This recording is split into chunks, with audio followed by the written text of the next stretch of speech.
Shalom. Kol halayim la Yahweh, Bahashem Yahweh Shai, Bahashem Rakakwadash. Double honors to the apostles and elders of Great Millstone. Peace and blessings to the hopeful elect, to the Akim doing the work in truth and sincerity, as well as a few Aquat that listen and learn. This is Brother Shawar with another lesson through the spirit and power of Yahweh, Bahashem Yahweh Shai. And this lesson is going to deal with the nation of Edom, Esau, Edom. You know, our main adversary, our evil twin brother, the wicked that the Bible speaks of. And pretty much, you know, yeah, man, the wicked that's in rulership, man, the so-called white man. You know, the Cajuns of the so-called Caucasians, you know, whatever, the list goes on. But this video is inspired by Vocab Malone saying how the Edomites were done away with. You know, and we know that's obviously not the case, man. The Edomites are definitely still alive and in rulership, as the prophecies would, or as the prophecies said they would be. You know, they were to rule. There's only two nations that was prophesied to rule over the whole entire earth, and it was going to be first the Edomites, the so-called white people, and then the Israelites in the kingdom of heaven for an everlasting rulership.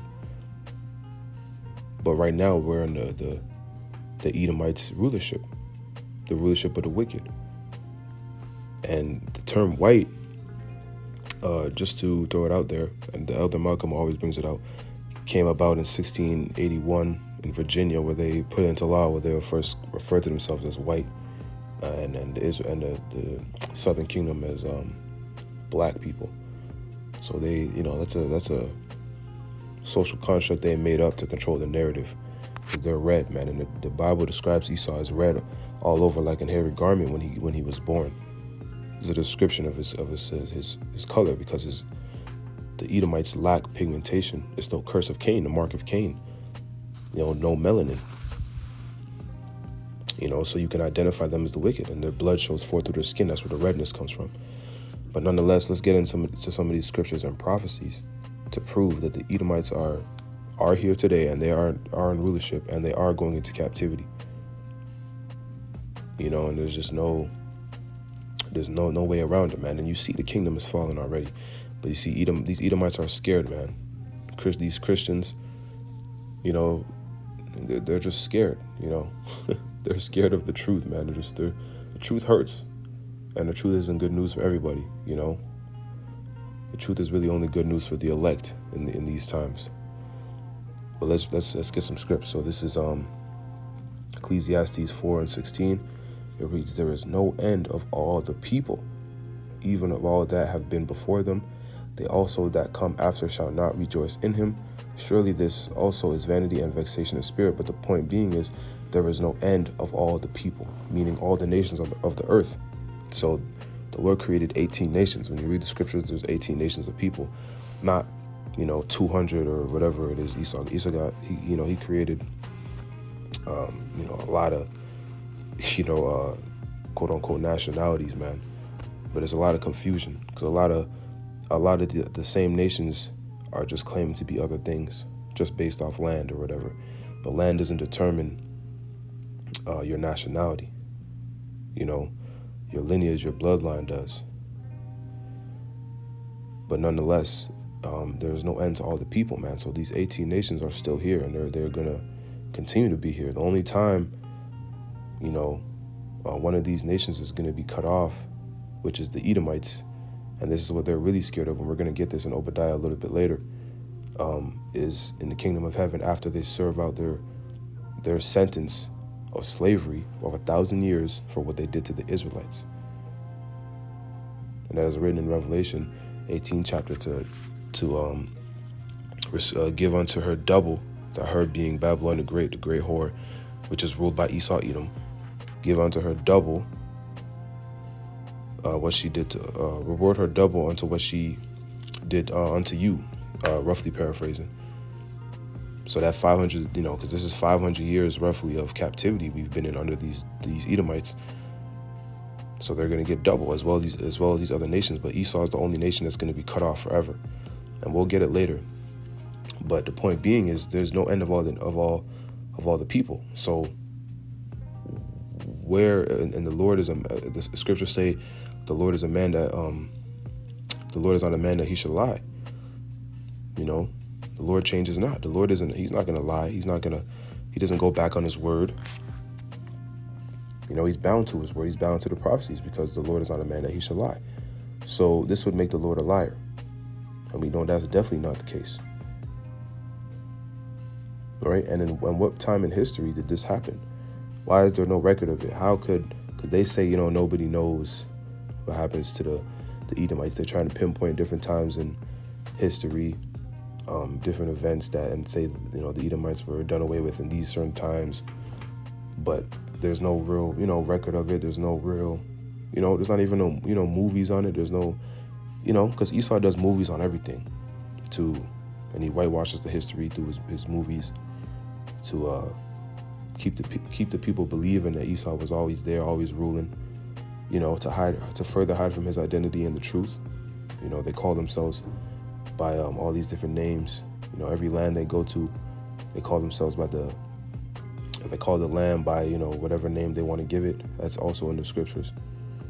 But nonetheless, there would be videos, or not videos, but videos too. But there would also be movies of this, you know, event, of this catastrophic, you know, just genocide of this nation. Because there's a movie about everything.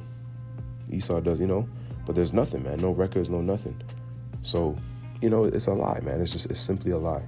But let's get more scripts and let the scriptures, you know, do all the talking, Salakia.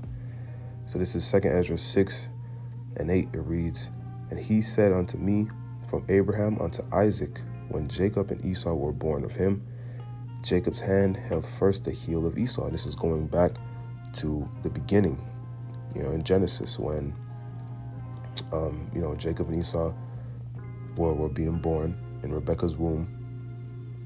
And there was, and, you know, Rebekah asked the Lord, why is my womb like this? Why is there, you know, because they're fighting in the womb. Because it was symbolic of the constant battle between Esau and Jacob, you know, that's still happening to this day.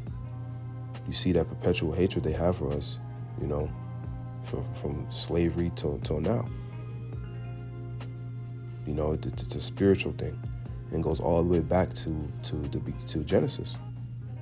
And it said when Jacob's hand first held the heel of Esau, because when we go to Genesis and you read Genesis, when Jacob was born, when Esau was the first one that came out, and when Jacob came out, he was holding the heel of Esau, and this is symbolic, because it said the elder shall serve the younger. So it was prophesied that Esau was going to serve the younger.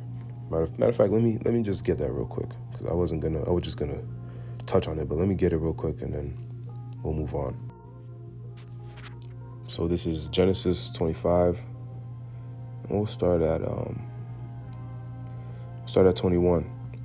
"And Isaac entreated the Lord for his wife, because she was barren. And the Lord was entreated of him, and Rebekah his wife conceived. And the children struggled together within her, and she said, If it be so, why am I thus? And she went to inquire of the Lord." Verse 23, "And the Lord said unto her, 2 nations are in thy womb, 2 manner of people shall be separated from thy bowels." So 2 different nations of people, and this is possible, man. You know, there's 2 different seed lines, even though they're twins. There's 2. I forgot the term, what kind of twins they're called. I remember the elder Yasharala did a video on this not too long ago, maybe like last year or something. I can't remember the term for the specific twins, but it is possible for there to be 2 different seed lines of people as twins. You know, it happens. It still happens to this day. It's not extremely common, but it happens. Let's see. Okay, reading on. "And the one people shall be stronger than the other people." And we know without a doubt that the Israelites are stronger than the Edomites. the so-called Negros, Latinos, and Native Americans, though we are the Israelites, and we are most definitely the strongest people naturally and the most elite people in every aspect above every other nation on the planet Earth. And Deuteronomy 7:6 proves that, because that's how the Lord made us, because we are his people, right? And the elder shall serve the younger. And when her days to be delivered were fulfilled, behold, they were twins in her womb. And the first came out red all over like an hairy garment, and they called his name Esau.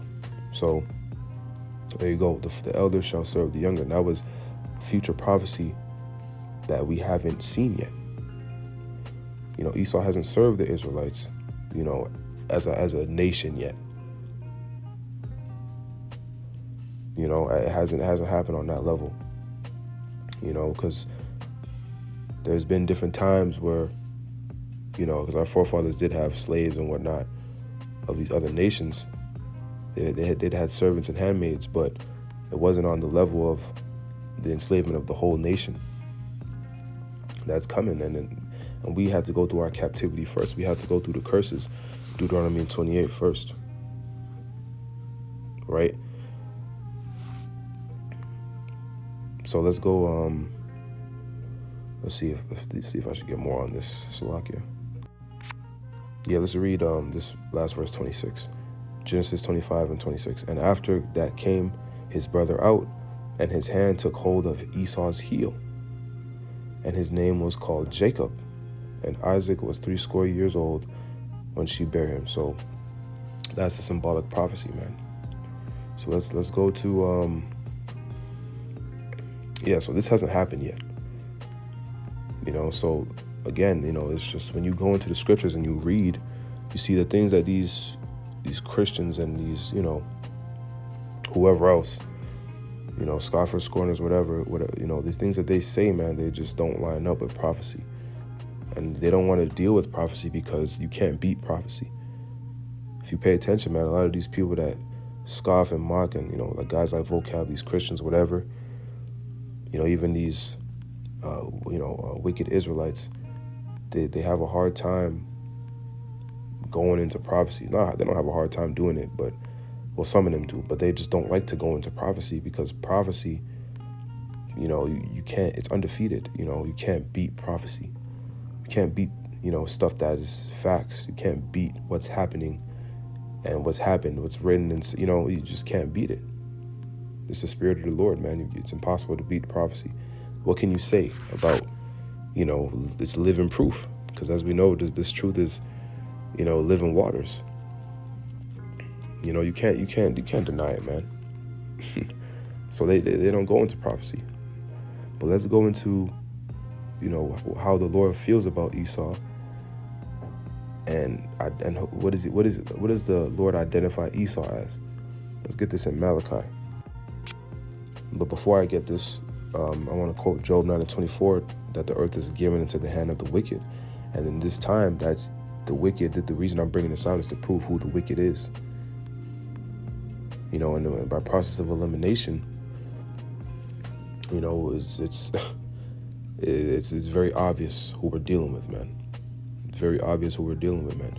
And we're going to get more prophecies, like we're going to deal with the 1948ers as well, where Idumea, which is the Greek way of saying Edom, you know, they were appointed to the land of the Israelites, which nation did that? It's none of these other nations. But let's get this. I'm kind of jumping the gun a little bit, Salakia. So this is Malachi 1:1. It reads, "The burden of the word of the Most High to Israel by Malachi. I have loved you, saith the Lord.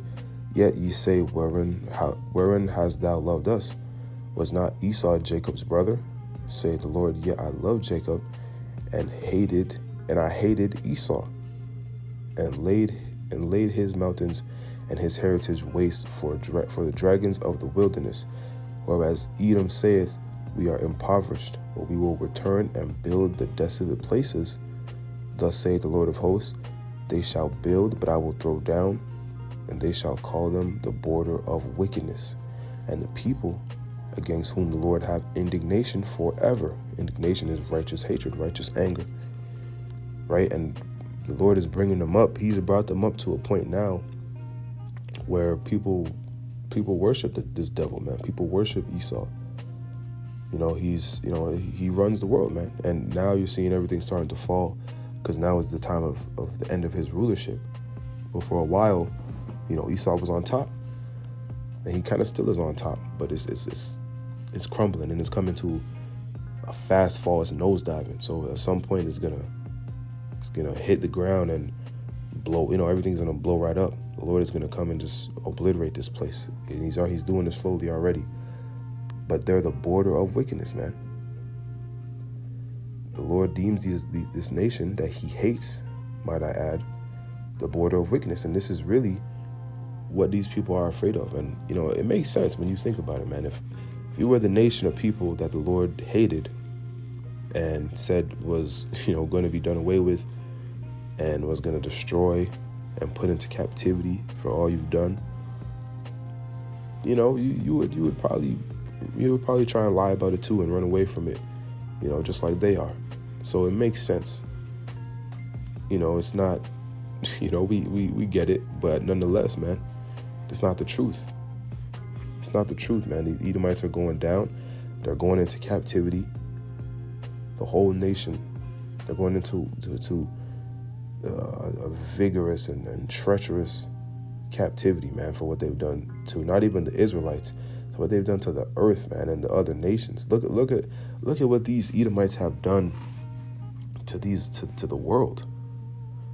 The so-called white people, man. And like it says in Job 9:24, if it's not them, then who is it? Who is it, man? Who is the wicked? None of these nations have done the wickedness, the level of wickedness that Esau, Edom has done collectively. It's not even close.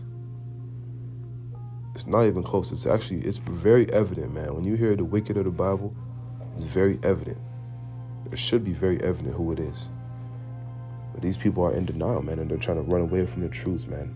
But that's what we call them, the devil, because they're deceivers, man. Devil just means deceiver. They're trying to just deceive people, man, and that's what they've been doing for generations and generations, for years. But the Lord is revealing them. He's uncovering their nakedness. Psalm 64:8, making their own tongue fall upon themselves. They're being revealed, man.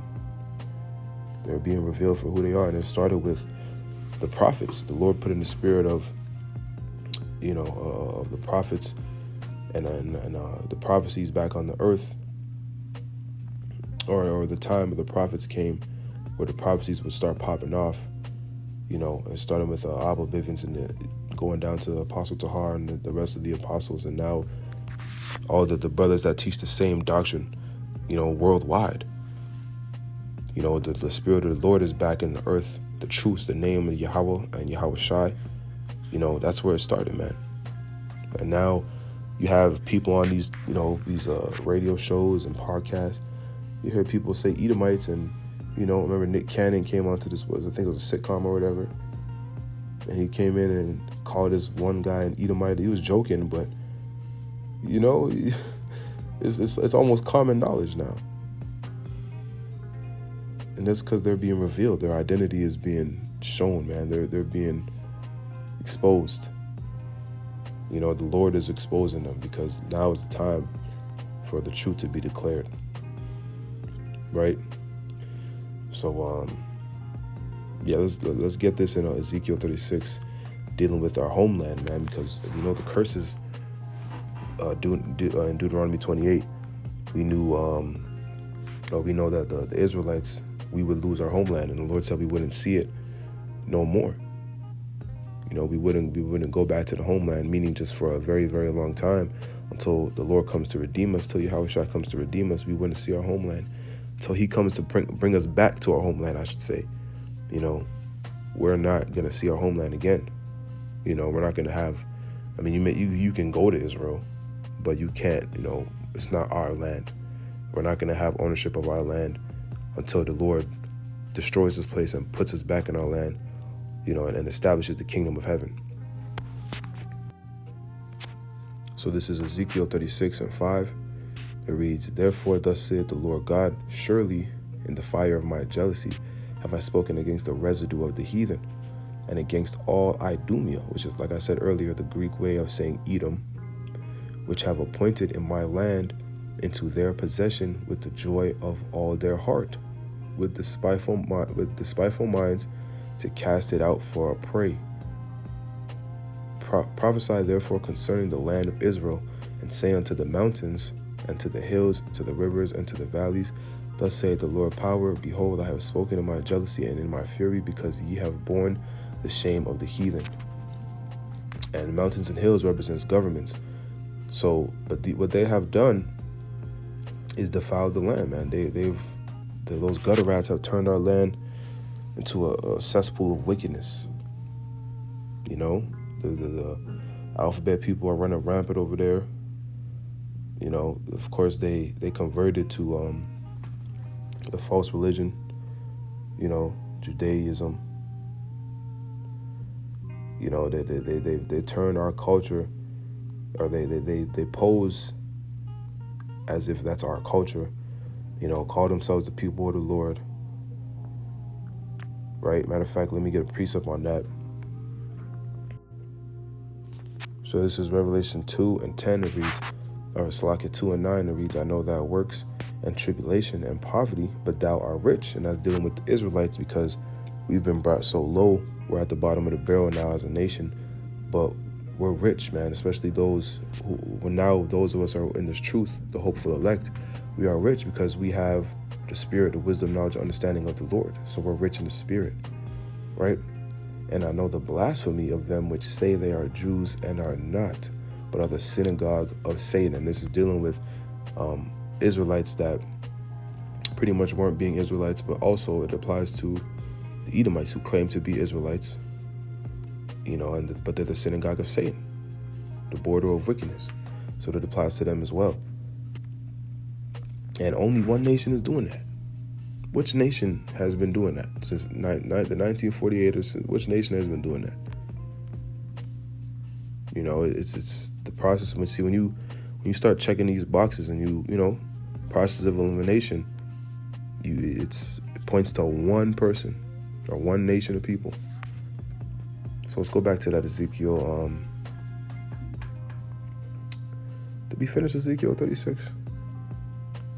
Yeah, we did. We did finish Ezekiel 36. I wanted to get Ezekiel 25.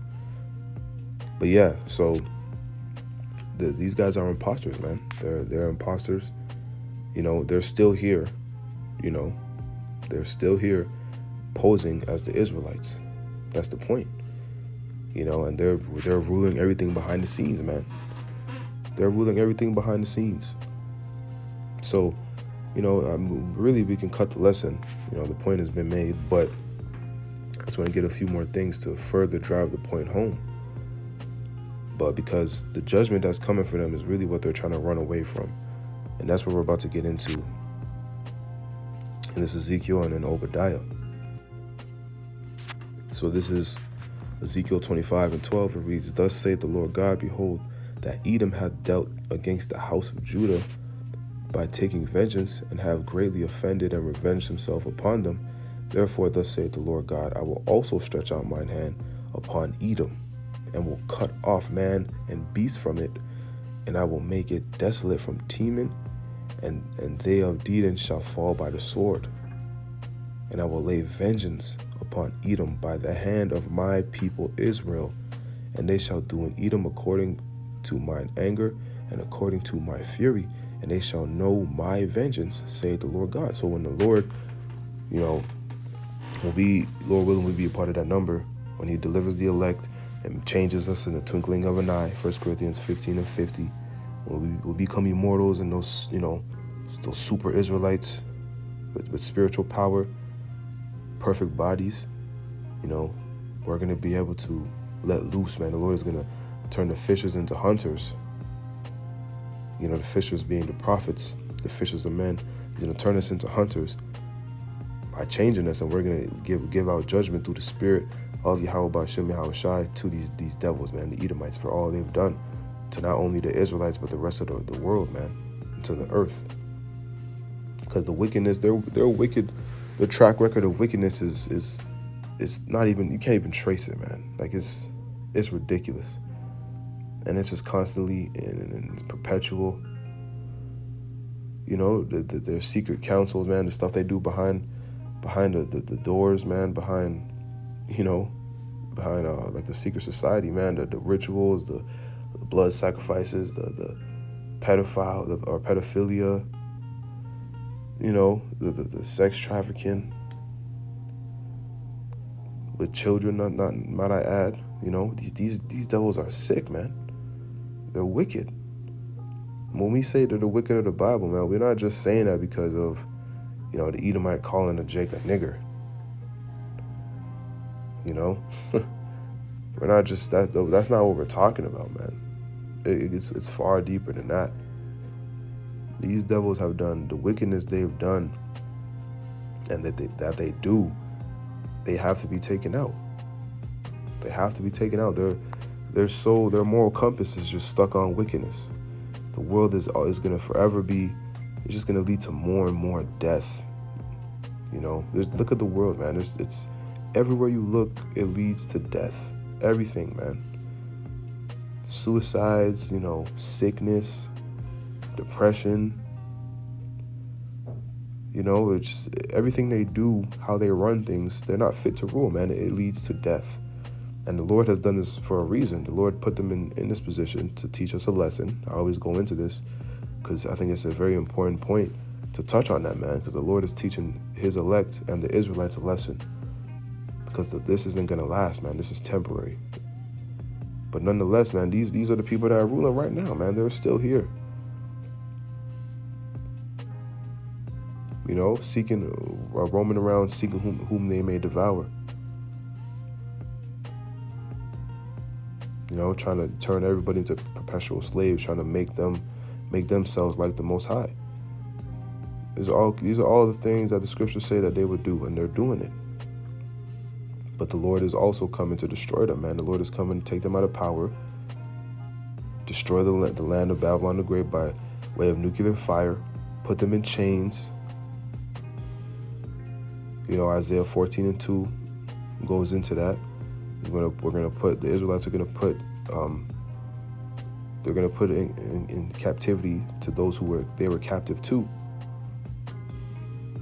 You know, so let's get this in Obadiah 1 though. This is, or Obadiah, because there's only one chapter in Obadiah, but this is what they're really scared of, man. And this is their final judgment. We can't wait for this, because when this happens, man, when the Lord comes back, the world is automatically going to be a better place. But when this happens, man, this is going to be a day to remember. It's going to become a high holy day. Because these devils, man, they got to go. They have to go. So this is Obadiah, starting at verse 9. It reads, "And thy mighty men, O Teman," which is a tribe of Edom, of Esau Edom, "shall be dismayed, to the end that every one of the mount of Esau may be cut off by slaughter.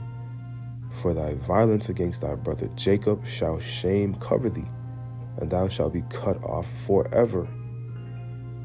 And this, like I said earlier in the lesson, this has never happened. There's no record or anything of these people being cut off. So this has not happened yet. And again, it has to happen after the violence against our brother Jacob, and that violence was slavery, man, the transatlantic slave trade, and the captivity that we've been in since then. Right, verse 11, "In the day that thou stoodest on the other side, in the day that the strangers carried away captive his forces, and foreigners entered into his gates, and cast lots upon Jerusalem, even thou wast one of them. But thou shouldest not have looked on the day of thy brother, in the day that he became a stranger. Neither shouldest thou have rejoiced over the children of Judah in their destruction, or in the day of their destruction. Neither shouldest thou have spoken proudly in the day of distress." So these devils, you know, they took our captivity, they took it way too far.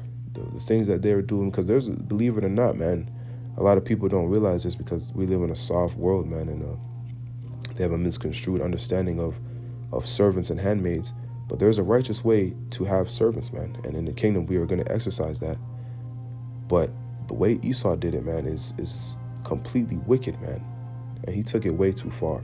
and they took pride in that, right? But we know that pride cometh before destruction. It tells us that in the book of Proverbs. Let's keep reading though. Verse 13. Thou shouldest not have entered into the gate of my people in the day of their calamity. Yeah, thou shouldest not have looked on their affliction in the day of their calamity, nor have laid hands on their substance in the day of their calamity. So you shouldn't have touched the apple of the Lord's eye is basically what's being said. And that's exactly what they did, and they went way too far with it. But let's jump to verse 17. And we could, there's things that we don't even know they were doing in slavery, but we could go down the list of the things they used to do to Jake, man. And this also includes the Northern Kingdom as well, man. Don't get it twisted.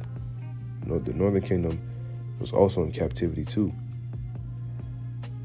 Of course, the so-called Native Americans and Seminole Indians, the Hispanics that are in South America, under the Spaniards, and don't get it twisted, man. It's the whole nation, but Judah, dealing with the Southern Kingdom, especially Judah, the head tribe, got it the worst because they're the head tribe.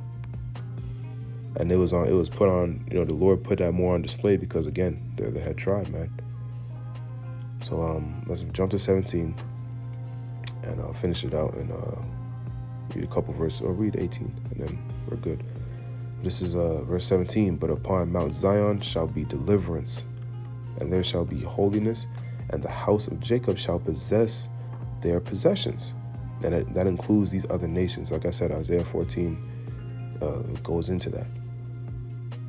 And the house of Jacob shall be a fire, and the house of Joseph a flame. House of Jacob being the southern kingdom, Joseph being the northern kingdom, so the whole nation.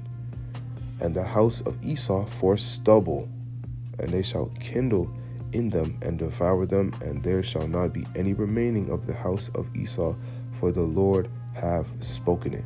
Stubble is the remains of a fire. So they're going to be rounded up after they serve out their sentence in the kingdom of heaven and build up the kingdom of heaven in slavery. They're going to be rounded up and burnt as a nation and done away with forever, man. Because they're the cancer of the earth and they got to go. And this is what they're scared of ultimately. So they could, these guys could say whatever they want, man. Prophecy is going to happen. The Lord's words will be fulfilled, man. The prophecies will be fulfilled. They're going into captivity. They're going to be done away with, even though we know they're going to fight tooth and nail to try and keep his kingdom up. But that's also a part of prophecy.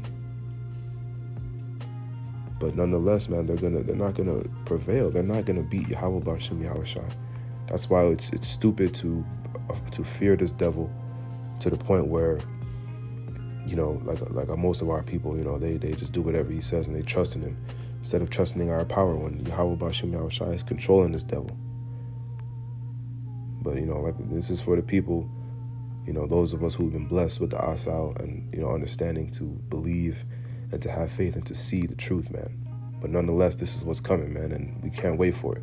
So the Edomites are still here. They are in rulership. It's the so-called white people, and they're going down. They're going into captivity, just like these other nations. But the only difference is they are going to be done away with in the kingdom of heaven. So they will serve the Israelites, man, and this was declared from the very beginning. We're just playing out the movie now, right? So, it's like this gospel, meaning good news, is good news for the Israelites, dealing with the elect first, but it's bad news for these other nations, and even more so these Edomites, because they're going to get it the worst. So if you look like an Edomite, you better hope you're an Israelite or another nation, man. That's just what it comes down to. So Lord willing, this is edifying and uplifting in the spirit. I want to give all praises, honor, and glory to Yahweh B'Shem Yahushai B'Shem Mekakwadash. Shalom, Kwam Yasharala, and a Bible Ball.